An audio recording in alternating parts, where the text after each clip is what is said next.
4 दिसंबर 2022 को इजराइल के नौमुतकिब वजीर आजम बेंजामिन नेतन्याहू का इंटरव्यू हूवर इंस्टीट्यूशन के यूट्यूब चैनल पर शाया हुआ।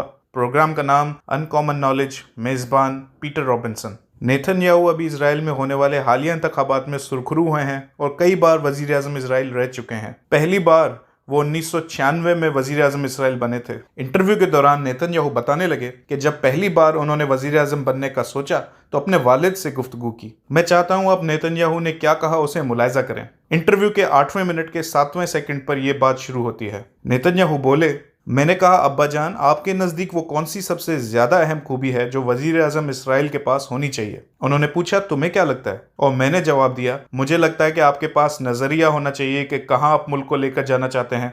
आपके पास उस नज़रिए को आगे बढ़ाने का अज़म ज़रूरी है। साथ साथ सियासी ज़िंदगी के नशेब व फराज का सामना करने की लचक भी होनी चाहिए। बीच में इंटरव्यू लेने वाला कहता है कि बहुत ही उम्दा जवाब, लेकिन फिर नेतन्याहू बोले, उन्होंने कहा यह उनके लिए अच्छा जवाब नहीं था। उन्होंने कहा यह तो कोई भी कहेगा जो किसी भी तंजीम की क़यादत करता है, चाहे आप यूनिवर्सिटी के डीन हो या किसी इदारे के सरबरा या हत्ता के एक अस्करी रहनुमा। ये एक ही घिसा पिटा जवाब है। तो मैंने उनसे पूछा, ठीक है अब्बाजान, फिर आप ही बताएं क्या जवाब है। फिर वो 1 मिनट के लिए सोच में पड़ गए और फिर एक लफ्ज़ उन्होंने कहा जिसने मुझे हैरान कर दिया। उन्होंने कहा, तालीम। तुम्हें बहुत ही वसी और गहरी तालीम की ज़रूरत है, वरना तुम अपने क्लर्क्स के रहमो करम पर होगे।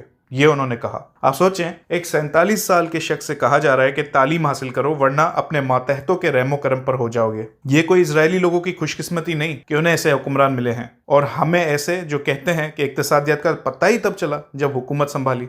फलां ने कहा इलेक्शन कमीशन का चेयरमैन फलां को लगा दो, मैंने लगा दिया, और अब उसी चेयरमैन को गालियां दी जा रही हैं। मुतअद्दिद वजीर खजाना बदल दिए, चीफ सेक्रेटरीज बदल दिए, आईजी बदले, हत्ता के यहां तक कह दिया कि हुकूमत थी लेकिन इख्तियारात नहीं थे। बजट को मंजूर कराने के लिए एजेंसियों के सामने हाथ जोड़ने पड़ते थे। कोई बंदे से पूछे कि फिर तुम इतने साल हुकूमत क्यों करते रहे? उस वक्त इख्तिदार के मजे लिए और अब कहते हो कुछ भी नहीं कर सकता था, कुछ हाथ में था ही नहीं। भाई वाह। ये सब बातें ताज्जुब का शिकार नहीं बनाती उन लोगों को जो हमारे हुक्मरानों के तर्ज अमल से आशना है। इख्तिदार से बाहर हमारे लीडरान का वक्त कंटेनर्स पर गुजरता है, हुकूमत पर लानतान की जाती है, बड़े बड़े दावे किए जाते हैं कि हम आ गए तो ये हो जाएगा, मुल्क बदल जाएगा, वगैरह वगैरह। लेकिन इख्तिदार मिलने के बाद लोगों को हकीकतों का इदराक करने का दर्स दिया जाता है। फिर कहा जाता है कि जी मैं अकेले मुल्क से बदनवानी नहीं खत्म कर सकता। हुक्मरानी हासिल करने से पहले दावे ये होते हैं कि ऊपर से नीचे तक बदनवानी पहुंचती है। 90 दिन का वक्त दिया जाता है। कहा जाता है कि जी 90 दिन में बदनवानी का खात्मा हो जाएगा। लेकिन इख्तिदार पाते ही कहा जाता है कि एक दिन में तो मदीना की रियासत नहीं बन सकती।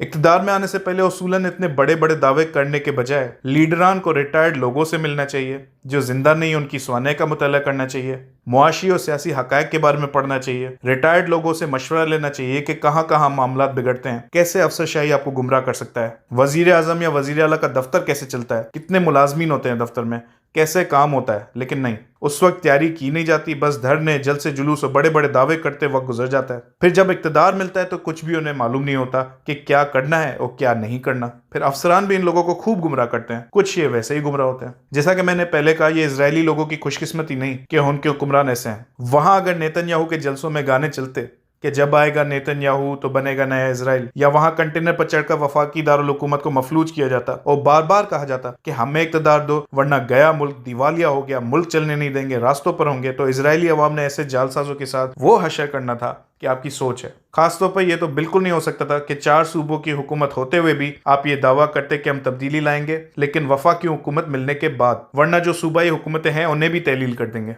कुरान पाक की 2 आयत सूरह अल बकरा आयत 204 ता 205 आज के हमारे एक सियासी रहनुमा की बिल्कुल ठीक निशानदेही करती हैं। अल्लाह पाक ने फरमाया, और लोगों में कोई तो ऐसा है कि आपको उसकी बात दुनिया की जिंदगी में भली लगती है और जो कुछ उसके दिल में है उस पर वो अल्लाह को गवाह ठहराता है, हालांकि वो सख्त झगड़ालू है, और जब वो पलटता है तो कोशिश करता है कि जमीन में फसाद फैलाए, खेतों और नस्ल को तबाह करे, और अल्लाह फसाद को पसंद नहीं करता। कौन है जो सख्त झगड़ालू है, जो फसाद बर्पा करना चाहता है? कौन है जो नई नस्ल के जहनों को आलूदा कर रहा है, उन्हें गालियां देना और हर किसी को बिला तस्दीक और तहकीक चोर डाकू कहना सिखा रहा है? 2 महीने पहले किस जमात के लोगों ने मोटरवे की सड़क को तबाह करने की कोशिश की? याद है वो मनाजिर, चंद बेशरम मोटरवे पर बड़ी कील को बड़े हथौड़े से ठोक रहे थे? याद है जब पंजाब में सड़कें बंद की जा रही थी और लोग दुहाई दे रहे थे कि भाई हमारी जिंदगी बर्बाद हो गई है? लेकिन जैसे कि ऊपर दर्ज आयत में कहा गया है, ऐसे बंदे की बात हमें सही भी लगती है। ऐसे लोग जब हमारे मकबूल रहनुमा होंगे तो मुल्क में बरकत कहां से आएगी? सोचने की बात है, सोचिएगा जरूर।